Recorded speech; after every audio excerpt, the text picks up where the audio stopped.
And here's the other one, Noah Nixon. Alley-oop, Cooper!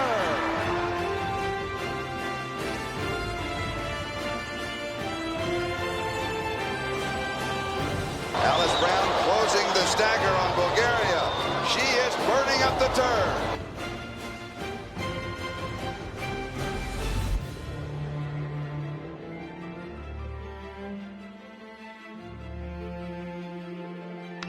Here's a drive hit deep. A grand slam home run for Darrell Evans.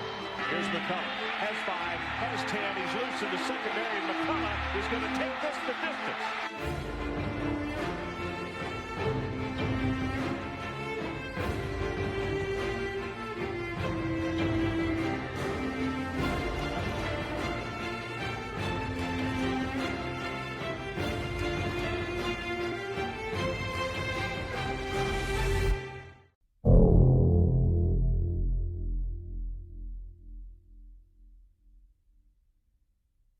During the tumultuous summer of 1967, 158 riots erupted in urban communities across the U.S., most ignited by confrontations between black residents and white police officers that spiraled into violence. One young athlete was focused on achieving the extraordinary. My name is Jerry Proctor, senior. I was born in Los Angeles, California. I grew up on Crenshaw, 2244 Crenshaw Boulevard. That's when I realized I had a gift. But I had a gift because in elementary, because most of the kids used to pick me on to be on the team, or either that, they asked me to be the captain. The teachers never asked us to be captain because I don't know why, because I was one of the best athletes in elementary, one of the fastest, and all the kids always picked me, but they were all white kids. All the white kids got picked to be the leaders, and they never picked me, but the white kids who were the leaders picked me first. In 1962, the city of Los Angeles started eminently domaining people's homes for the construction of the 10 freeway that cut through the racially diverse Pico district, displacing 600 mostly black families. They were just getting ready to make that freeway over the Santa Monica Freeway. They tore down a bunch of houses, and I was playing in the parking lot there, and I was throwing rocks in the windows, and somebody called the police, and my mother had to go to the police, take me to the police department. But that's when she made up her mind that she wanted to live in Pasadena, because she had a cousin out here, and he told her where there was a house for sale, 1515 North El Molino, Pasadena, California, and she picked up everything and came out here, because this was mostly a family type atmosphere. Jerry easily adjusted when his family moved to the northwest section of Pasadena, where there were streets filled with single-family homes. I met Jerry Proctor in junior high school, Washington Junior High School, and that was back in the 60s. As a matter of fact, it was 1962, and we were both in the 7th grade, and that's when I started playing the trumpet, and that's when Jerry started doing sports, track and field. I remember Jerry at Washington Junior High on our track team. And that's when I first started meeting Buchanan and all those athletes. I love Pasadena. I couldn't believe they actually had a track. I couldn't believe they had a dirt track. I couldn't believe they had football with uniforms. And when we came to Pasadena, Washington Junior High School had organized football. And they had it on a grassy area. They had it, all the kids had uniforms, shoulder pads, helmets. I've never seen that in junior high school in Los Angeles until you got to high school. But this was a real live track with live stands. It was just a much better atmosphere than LA. I look at Washington and the 5 junior high schools back in the day, and we were like #1 junior high school back then. That's when I really realized, I told my mother that I wanted to be, I knew I was fast, but I said, everybody's fast. They had guys in Washington Junior High School named Obie Hampton, David Buchanan, who were just fast in junior high school. It was unreal how fast these kids were in junior high school. David Buchanan and Obie Hampton in track and field, they ran a 9.9 in junior high school.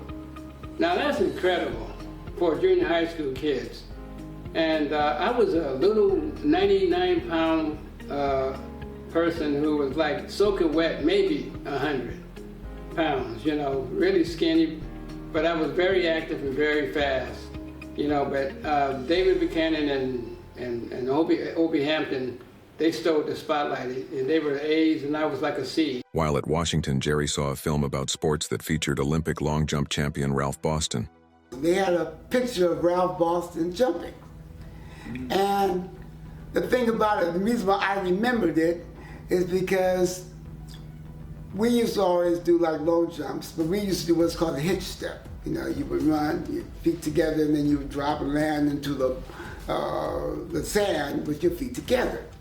But Ralph Boston was running, and he did the thing where you take a couple steps in the air. So in this movie, newsreel, they slowed it down when he got in the air. And so he was still accelerating and still getting higher, but it looked like he was running in the air. And to a 12-year-old kid, it looked funny. So we all laughed because it looked funny because this guy was actually running in the air, on air. And everybody was laughing except for one guy. And Jerry Proctor looked at that, and I guess in his mind he said, I could do that. I could do that. And he did. And I think that was an introduction to being one of the best long jumpers in American history. A guy named Ralph Boston, who was the world record holder at the time, he was on TV, and he was showing his own technique on TV. He said he was running up hills. So I started on Marengo and Washington. There's a hill there right by Washington Junior High School. I used it as my runway. Jerry had to learn the long jump, but then when he did, he was out jumping everybody. In 1964, the city of Pasadena introduced their own educational red line by opening Blair High School. Blair came on the scene, and then the McAllisters and Kermit Johnson, all those guys that were supposed to go to Muir, they were at Blair. So I'm telling you something, this city was rich when it came to athletics. So much talent was sent to Blair that it produced Pasadena's first high school football champion. But at that time, nothing could stop what was being produced on the track at Muir. Proctor was coached by the great Walter Opp, and he was preceded by Mustang legends like John House, Harold Busby, and Gilbert Blades. We had one of the greatest track coaches in Walter Opp. Walter would always, or let me just say Mr. Opp, because I would never call him Walter, to his face, but he would always challenge us, put us in positions where we had to challenge each other. So he was a very good coach. Muir, obviously, we showed up again and just followed the tradition of the John Muir track and field program. Mr. Opp, he actually, I was supposed to be a C when I first started, and I wind up with Mr. Opp, I wind up jumping using Ralph Boston's technique. I wind up jumping 24 feet in the 10th grade. We had some guys who could run, who could jump, who could hurdle, who could throw. We had a lot of good athletes at that time. As a matter of fact, Track and Field News, which is the Bible of the sport, they had an article a long time ago. I should have saved it. I might have it somewhere. But they said that the 1966 John Muir High School track team was the best track team in the country, best track team ever, up to I guess counted recently. It was during his junior year that Jerry became known to all in the track and field world. In 11th grade, I jumped about, in the summer of that year, I jumped about 25 feet. And he took me to the AAU, and I played 7th. And that was, to me, that was terrible, because I played 7th, but I didn't know who I was jumping against. You know, I didn't knew I was jumping against men. I really didn't. Jerry and I would always, what we would do, I lived across the street from Muir, and what we would do is take turns. He would come over my house, and then and then when it was time for him to go home, I would run him all the way down to his house, which was on El Molino and Howard, and then run back by myself. So we do that all the time. We trained together all the time. He had already jumped indoors against Ralph Boston in his senior year at the Sun-Kissed Invitational, the indoor meet. I was fortunate to run the 2 mile, and Jerry stepped it up and competed against the college and the best there were in the world at a high school. The LA Sun-Kissed meet in the LA Sports Arena. That's when they had the sports arena. And he put me in this event, it's called the Long Jump, and I was jumping, and I was leading everybody. I went 25-10, something like that, 25-10 and a half. And I found out later the world record holder, Ralph Boston, was struggling to beat me. But I found out that in that meet that I was the athlete of the meet.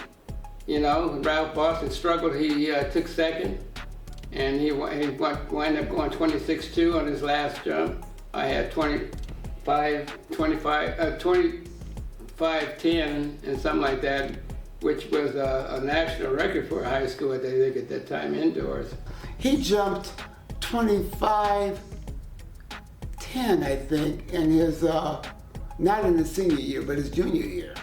By the time his senior year came, Jerry was ready to cement his name in history. In his senior year, he jumped 26-2, and that was amazing. That was amazing because 26-2 qualified for the Olympics if it was that year. The number of people that would come to the track meets, you know, just to watch this kid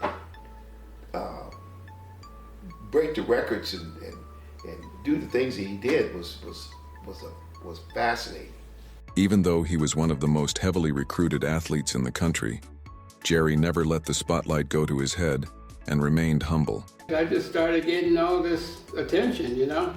I started getting news coverage. Channel 5 called my mother and called me up, and they wanted me to be on their news show. Hal Fishman was the news person then with Larry McCormick. I signed my letter of intent to go to Berkeley, but it was only to get the rest of the other colleges off my back. The other major colleges like UCLA, USC, they were all in my living room. I mean, literally in my living room talking to my mother. And I signed my letter of intent, and they couldn't talk to me. You know, indoor season, I wound up being the first high schooler to jump 26-2. I went 26 feet 2 and some inches, you know, and I broke Ralph Boston's stadium record. And I didn't realize what I was doing. I realized at that time, afterwards, through Mr. Opp, that I was the first high schooler to ever jump 26 feet indoors and outdoors. In his senior year at the California State Championships, Proctor did the unthinkable. And Jerry won it all by himself, the state champion by himself, literally. He won the highs, the lows, the long jump, and then we some kind of way something happened and we dropped the baton in the relay, and Jerry went back, picked up that baton, and came all the way back and won that relay for us. So he was awesome. He won state in the highs, he won state in the lows in his senior year. Jerry Proctor was a very, very good hurdler, and he had the school record for the hurdles. He must have had it for 30 years. He had it for a long time. It was just recently broken. Jerry was named the 1967 Track and Field News Athlete of the Year, and just 2 months later in Bakersfield, California, Proctor did what no one thought could be done by a high schooler. I remember going to the AAU out of high school.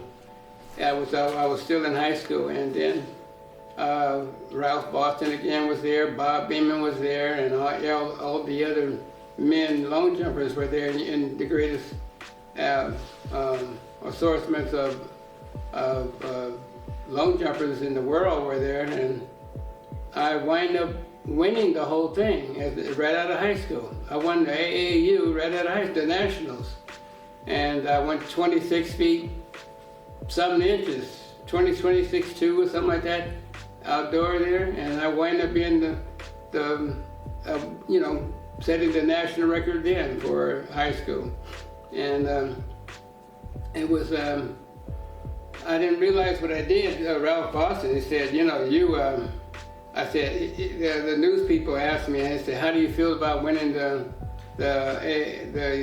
men's long jump, the AAU long jump? I said, I had more fun winning the high school nationals, and I really did. And Ralph Boston, he said, wait a minute, the kid doesn't know what he's done. He got better and better and better until he became the best in the country. He became the #1 long jumper in the United States.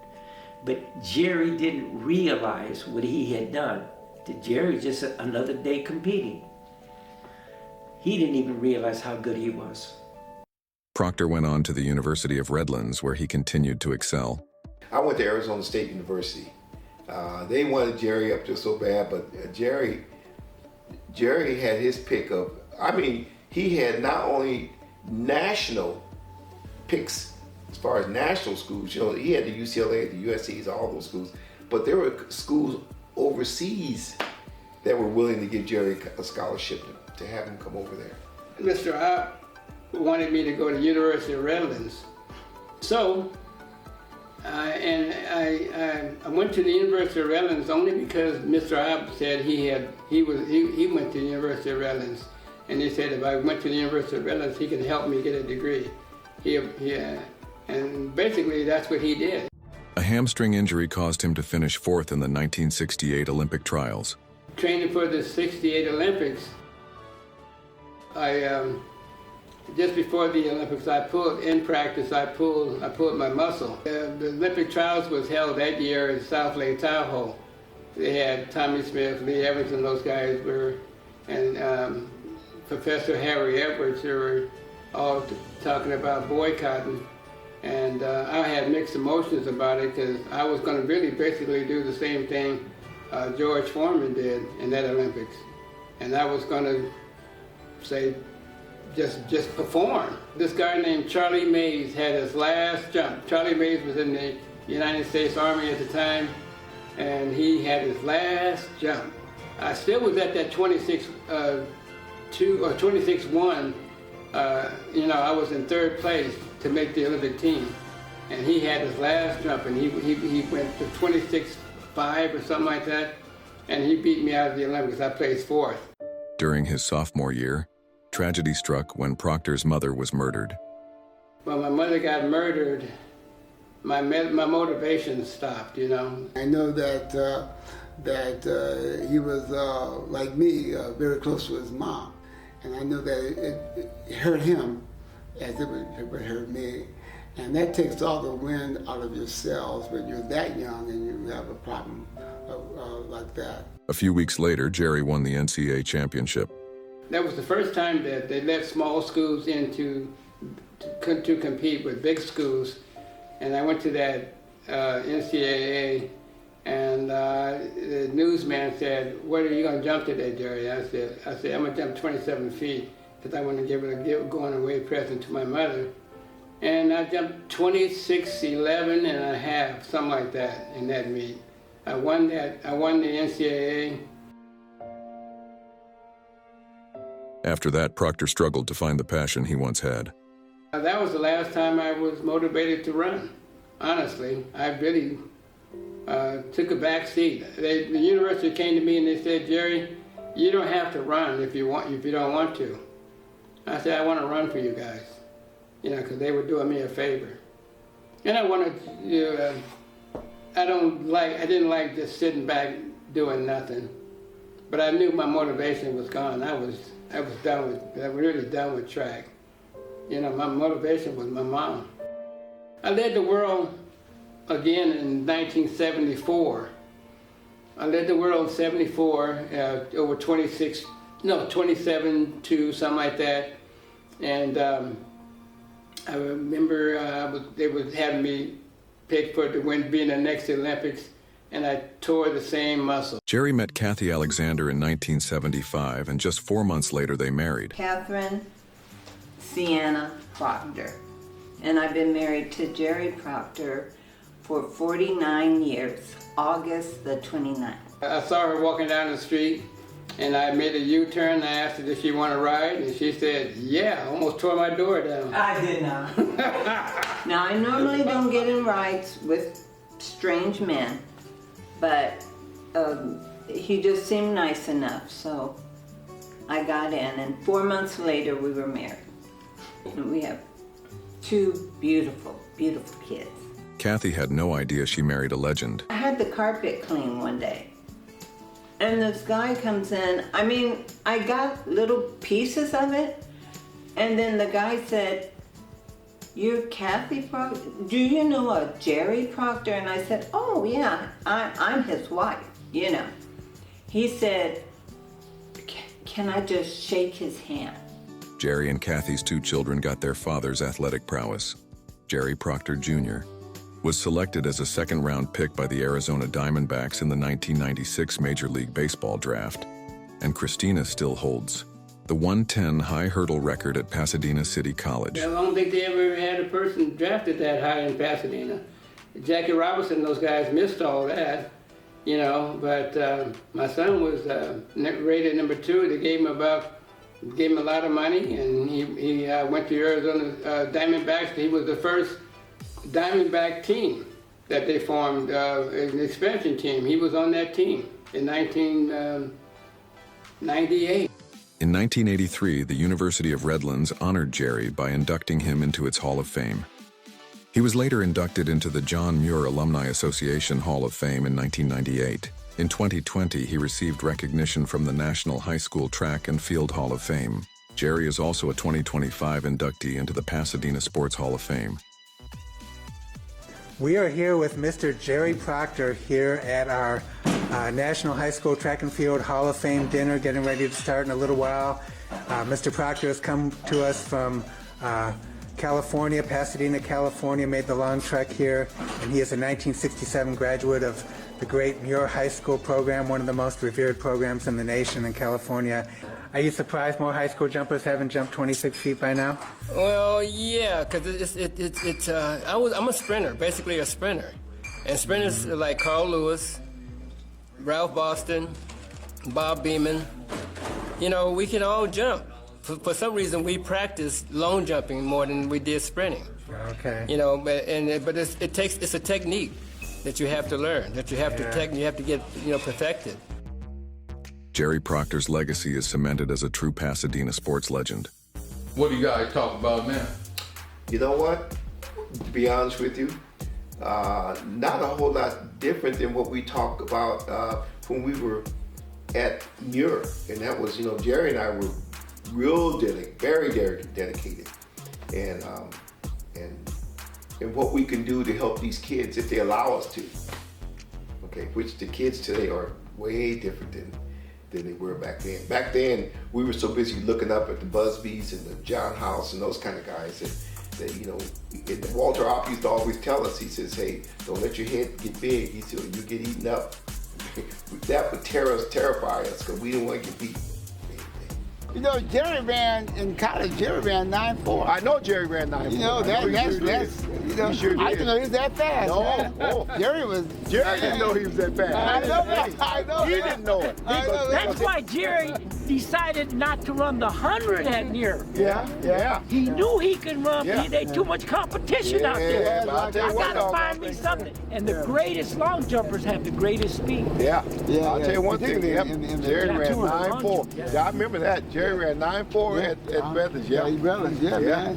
Our friendship has continued because we remember the foundation of our junior high school days and through our Muir days.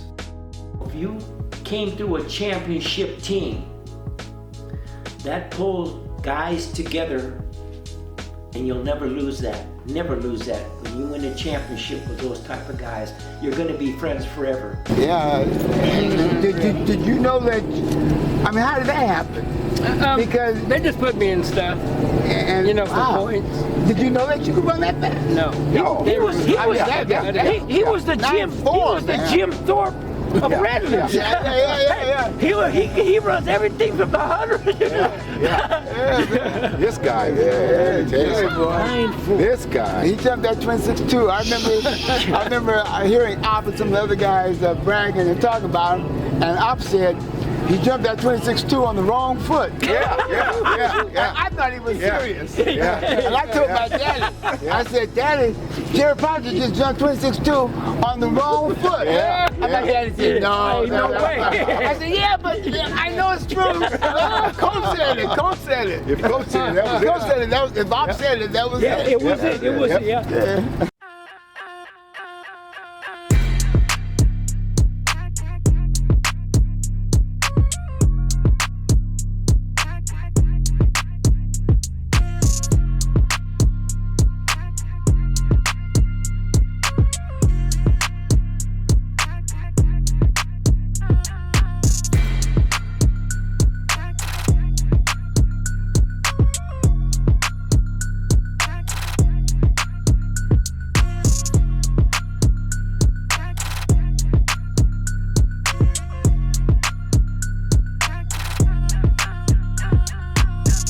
Everybody respected each other. You know, I think we're fortunate to have had the white kids and the Asian kids. We all just mixed and grew up. We did. A lot of school districts, they never seen nothing like That's it. right. For Pasadena, we had it going on. Pasadena itself. Yeah.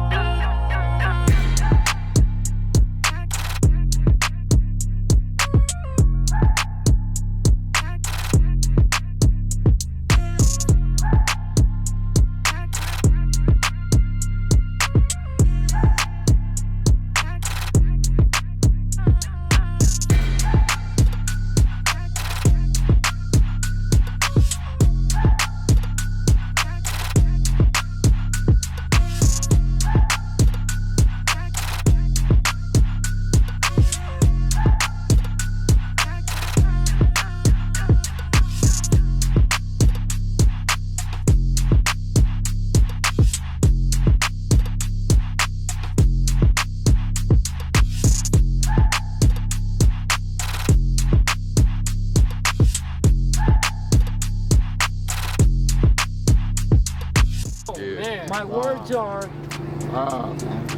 have hope and faith and live through this, and we will all rise above the ashes.